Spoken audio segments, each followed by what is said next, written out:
Tara. This is Kathy. Yes, dear one.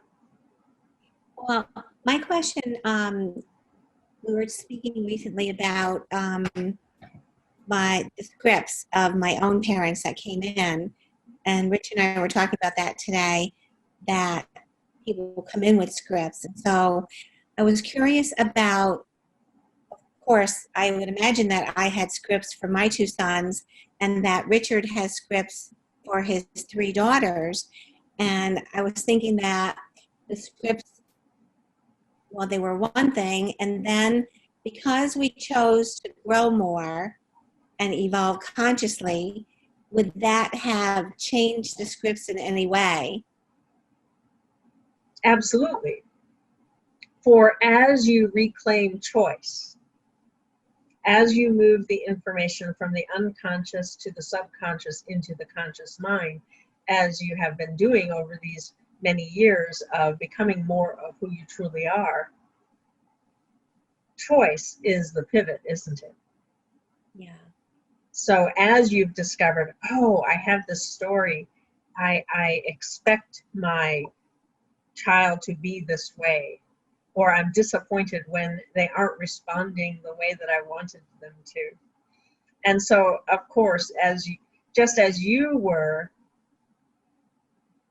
many, many lessons for your parents, your children became many lessons for you, weren't they? Indeed. And they were part of your script of being reflections for you, certainly so, mirroring for you certain beliefs, certain attitudes, certain emotions, and allowing you to grow through the experience of reaching into yourself to become more and more loving, more conscious of your impact, for instance.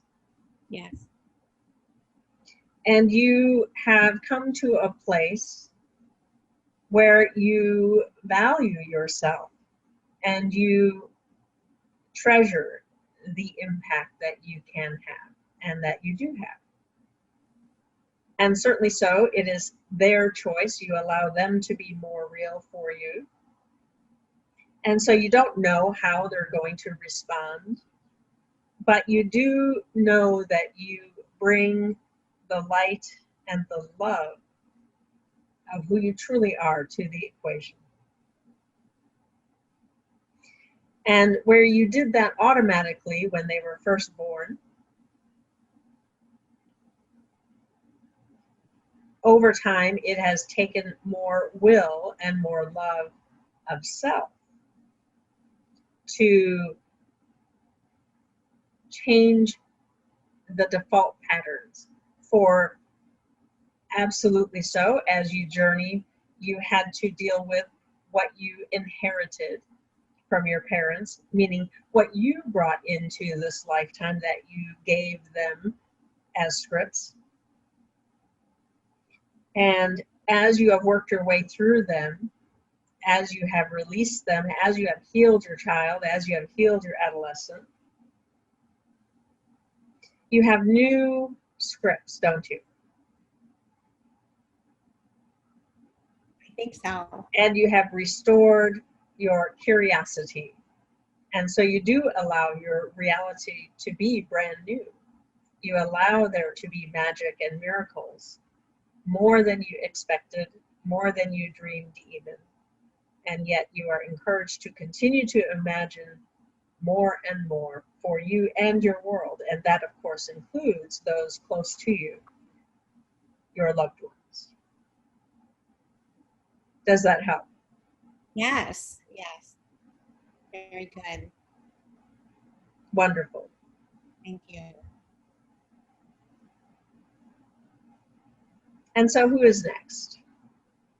We were talking about the memory, and we remember from memory into the future. So do we store the memory that we want is like the mattering that we want? So as we remember from the future, it's just stuff that we we feel that matters to us. Yes, so if we understand the question correctly, you're wanting to see how much does the future impact what matters to you. Well, mattering is a topic of soul, isn't it? So Right. whenever we speak about soul and mattering, what we really mean is what activates your essence within you. What brings that into your conscious mind? What is that sense? I matter. I have impact.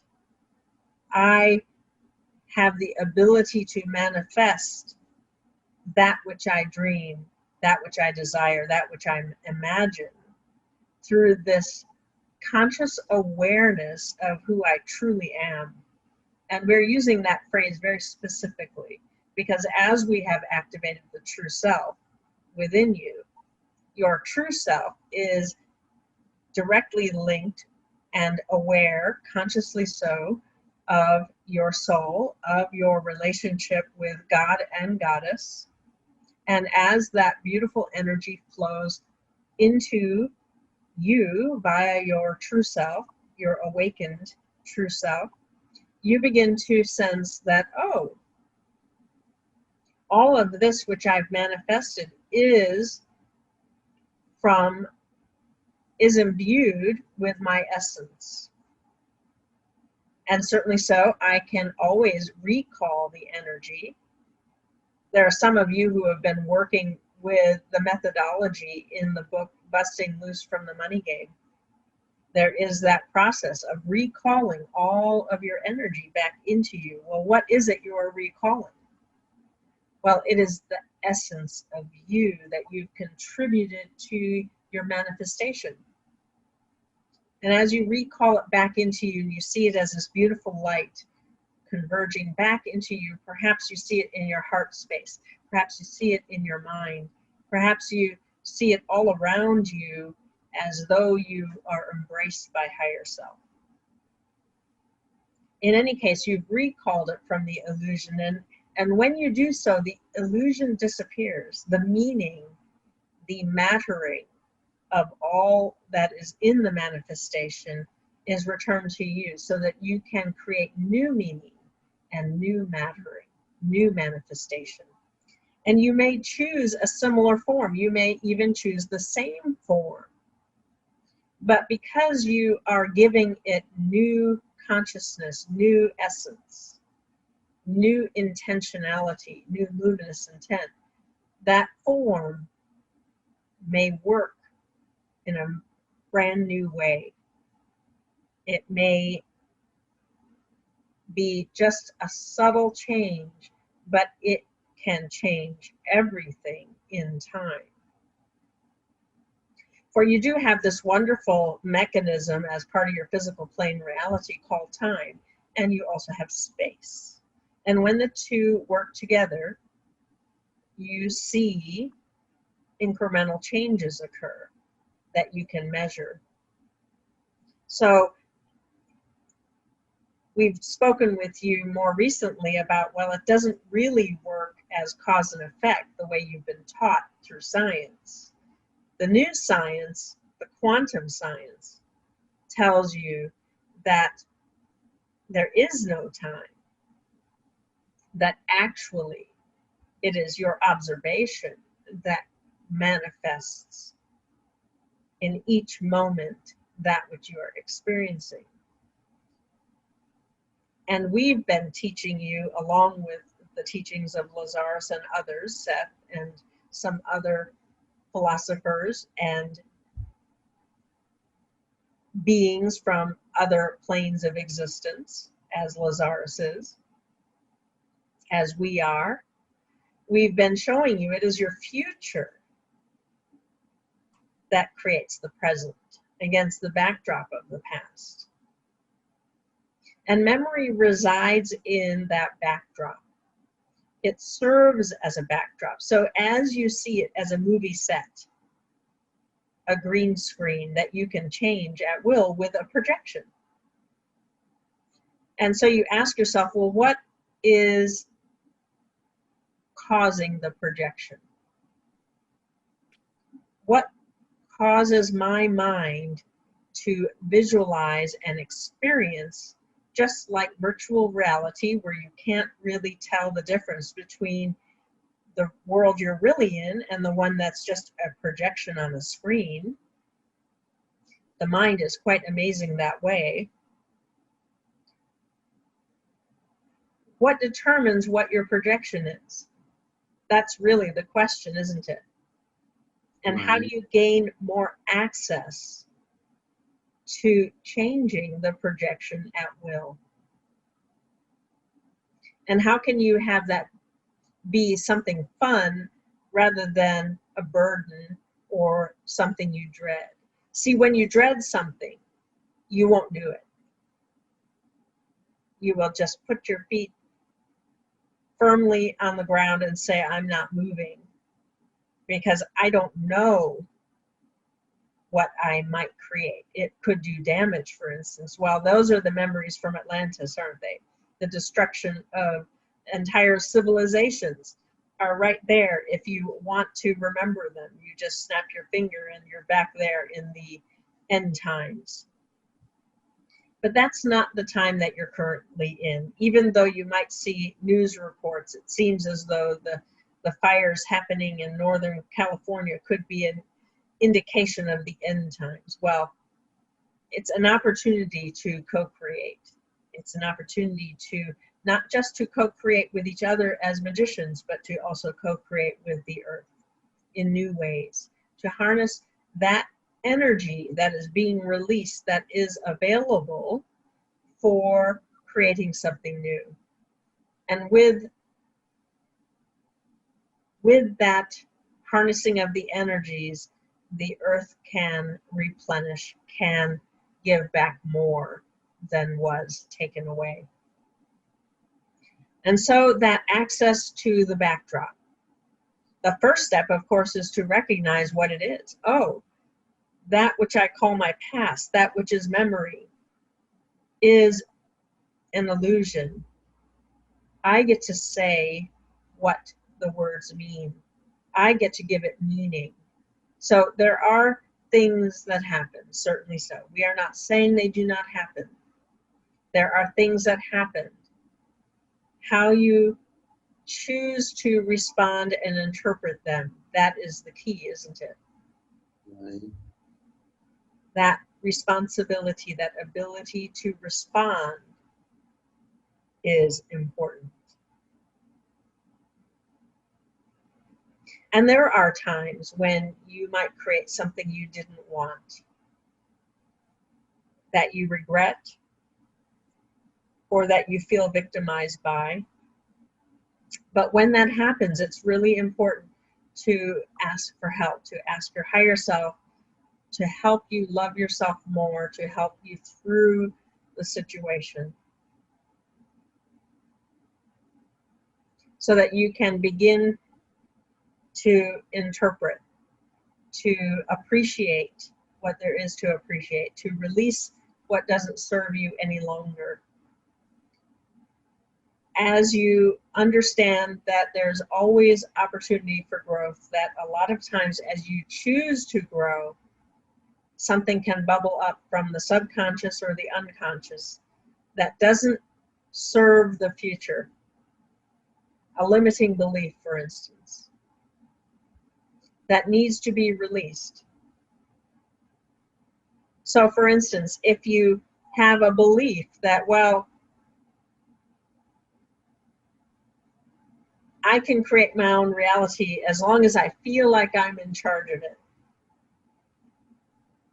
as long as I have control of all the pieces. Well, when you really think about how reasonable is that request, how likely is that scenario? How many times have you tried to control something and then found that it didn't work out just the way you thought it would? In fact, it was when you let go of the control and the way you thought it should be, that something better appeared. Yeah. And so you see that sort of limiting belief of, well, as I expand who I am being, if I have a belief around needing to be in control of everything, then the expansion is going to be held back, isn't it? Yes. But what will come at you is reminders of, hey, let go of this thing about needing to be in charge of it, needing to be in control. Maybe it's time to receive some help. Maybe it's time to allow yourself to be supported on your journey. That going it all alone has gotten you this far, but it won't take you into the next level. And you get the messages different ways. It can be that you're invited to be part of a group, or you're noticing that when you go it alone, it just never seems to work out the way you thought it should. It's just an example. Each of you have your own challenges, your own focus. But as you understand, this evening during the meditation, we worked between the words with your higher self to calibrate your perceptions, to allow you to create that expansion in a loving way, to own your participation by recognizing that your essence is your contribution. And that as you give just even a little bit of who you truly are to the equation, you receive so much more. Your universe gives back way more than you gave. And it allows you to relax. Because there is that dread at the core that says, if I let go, will I continue to exist? And what we have helped you see this evening is, as you give of yourself is part of what you receive back. And so it is a never-ending cycle of giving a little bit of yourself, expanding it, and the universe re-delivers it back to you in an expanded form. And so you are continually becoming more and more. And it is a beautiful process to see. And so in these coming days, to allow yourself to lean into that expansion, to know that the pattern has been set and your cells are responding. That would be part of the fun as well. Absolutely. The fun and the joy. Right. Beautiful. Thank you. Yes, certainly so. We love you so. you. And so who is next? Hi, Tara. My name is Jamal. Yes, dear one. We welcome you.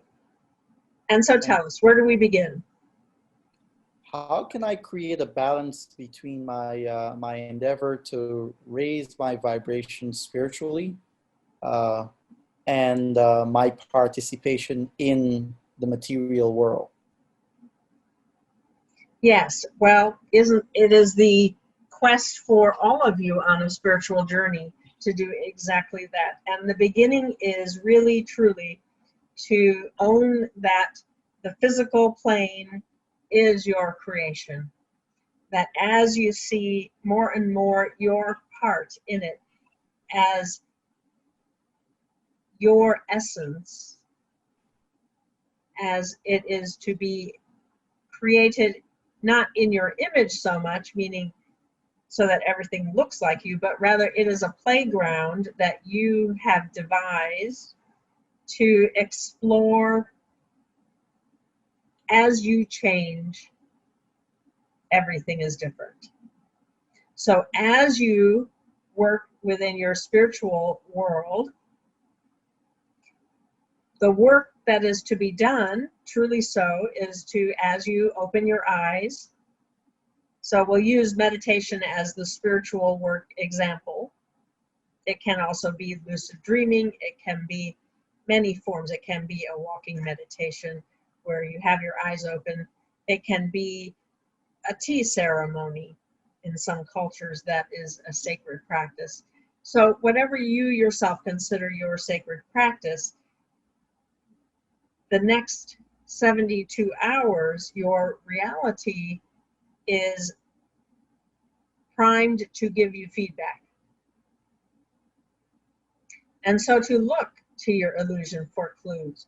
What is different? What is the information that is showing up persistently, consistently? And where is the next work to be done? So, for instance, this evening, you experienced an expansion. You walked to the edge of your reality and you contributed to that next expansion of self that is occurring. And you received from the universe that energy that you require. So what we would request is in the next 72 hours to look to see what are the thoughts, what are the feelings, what are the insights, how has it changed your thoughts about yourself and about your world, and how are the interactions with others in your reality enhanced from this expanded place. And that is how you bridge the spiritual with the material. It is a dance. It is a giving and a receiving. And a giving, it is that infinity symbol. It is the breathing beat, breathing in and breathing out, and breathing in and breathing out. And as you use that as sort of a mantra for yourself, to get yourself in that place where you are seeing as though from above, looking down upon yourself, expanding, and then seeing what is changing. How is the nature of reality changing in my perceptions? And your perceptions can come many ways. There are certainly thoughts and feelings and that sort of thing, but there's also the five senses, and then there are the other senses. There's voice, there's warmth, those sorts of things where when you are fully present with another individual, you listen to who they are. You experience the beauty of their being, and their true self touches you, touches your heart, touches your mind. And from that place you respond. And it is the in-between, it is the interaction, it is the communing, the communication that occurs between two individuals or between you and your reality.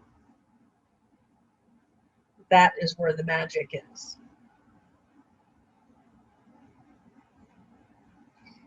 And so how much time do you have to spend in the spiritual to have it manifest? Well, we would recommend that because you are here in the physical plane in this lifetime, and there is a life cycle, you might call it.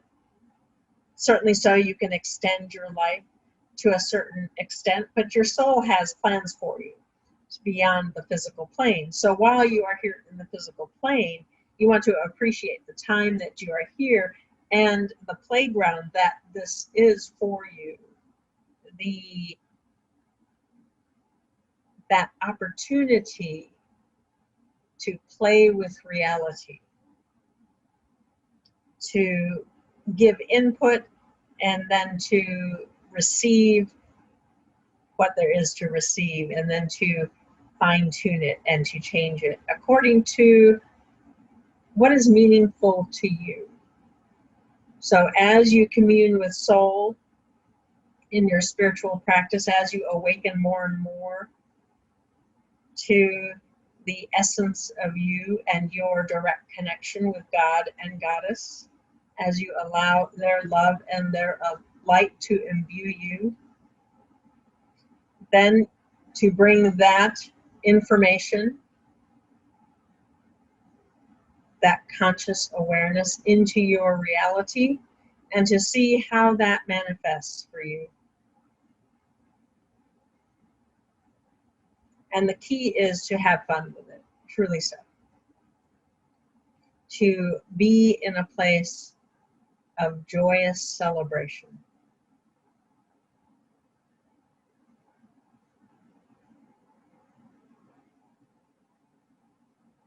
And certainly so, we've been working between the words to shift some things in there. There are some old beliefs that do not serve you, and there are some new ones that you have been trying on. And so it is a matter of weighing, which one? What do I keep? What do I toss? And so the way you feel when you think about something can be your guide. That which feels expansive, feels good, those are the ones you want to keep. Those that feel limiting or constricting in nature, consider that you've outgrown them or they just don't serve you. For you exist in an ever-expanding universe, and so your consciousness is also eager to expand. And so to allow your reality to be inclusive rather than exclusive. All right, and so we do have time for one more question, if there are any.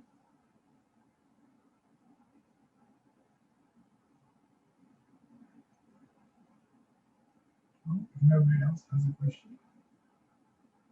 Yes, dear one, do you have a question? I was just thinking about what you said, and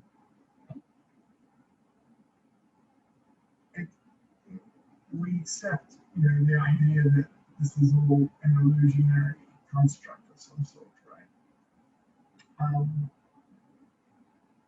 So how do you have impact, and why would you want?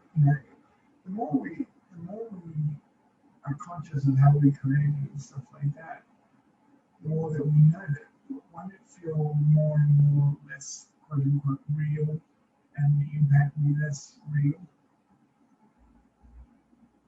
Well, yes and no, because part of the manifesting is to interact with what you have created. And it is in the interaction that you experience the more real, isn't it?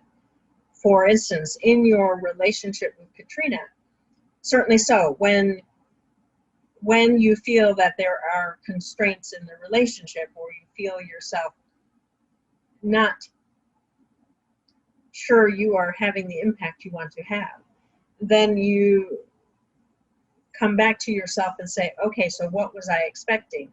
What was it that, what am I bringing to the relationship? What are my expectations? And how would I want it to be if it could be different?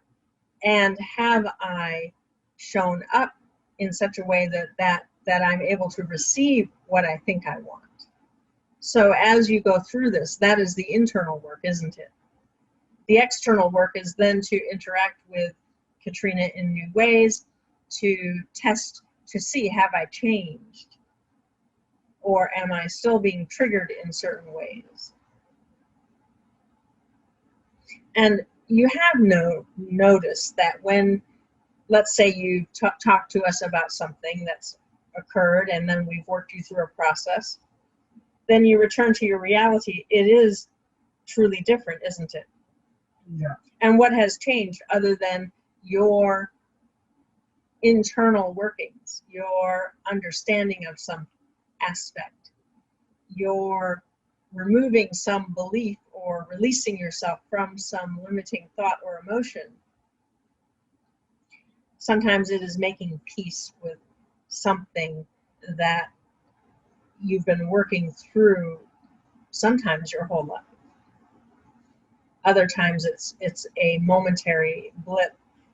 But usually if it's something that's really bothering you, it's a pattern. It's a pattern of thought or a pattern of feeling that you've been living with, and you've now gotten to a place where if you hold on to it, if you continue to express it, meaning add it into the energy that makes up your universe, then what comes back at you is not what you want, or something you recognize as, this is not what I want, or this is not the experience I think I should have. But how do you change it? Well, you take some small responsibility for what you've contributed to it. A thought or a feeling. A lack of forgiveness is very common, isn't it? Right. Or a holding out to be right about something, to maintain control, a sense of illusion that it is, and yet a sense that, oh, well, I have some control if I can maintain that I'm right about this one thing, and if I just convince them that I'm right, then it'll change. But then you realize, oh, okay, I'm the fixed being. I'm the one who's persisting in a state of being. And when I change that, then everything changes. Does that help? And so there is the internal work, what Jamal was speaking of well, how do you balance the spiritual with the physical? Well, the answer is to go into the spiritual when you're not satisfied with the physical. But don't stay there too long, because the physical is where you get to see your work, where you get to experience the joy and the feelings and the changes.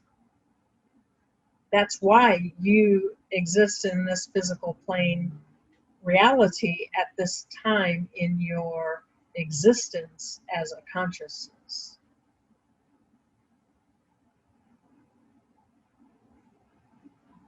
And as you found, when you spend too much time in the physical and you make it too real, then you start feeling as though you're a victim of the reality.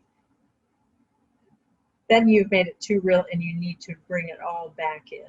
And that's where that Busting Loose from the Money Game book is so helpful, isn't it? Because it reminds you that, oh, I am a co-creator here. I'm not all alone.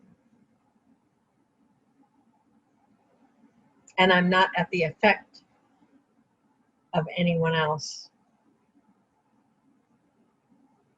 unless I let myself think so.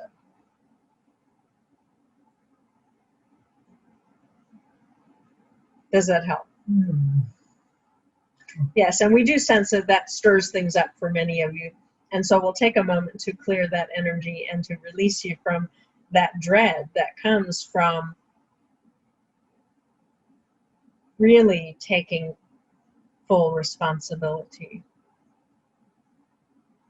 Owning your power. Owning the knowing that you create it all. And yet you are not alone. And that is, you have us to guide you, to show you that, to remind you that it is safe, to acknowledge who you truly are, perhaps for the first time ever in the journey of the human consciousness. Everything is aligned for all of you to awaken in new ways, to be and become more of who you truly are, and in that to allow the new world of dominion to be manifest. And so allow that dread to turn into excitement, to reframe what your physical body is telling you. Many of you are thinking, oh, I feel uncomfortable, I'm scared. But we want you to reframe it and say, no, I'm uncomfortable and I'm excited about what can be.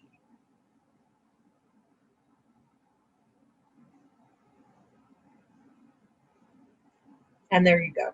All right then. And what a pleasure it is to be with you this evening and to work with you in these ways, in new ways, each and every time. We love you so. And so we go for now. As we bring Katharina back, we go with love and peace. Until next time. Next time. Thank you, Tara. Thank you, Tara. Thank you.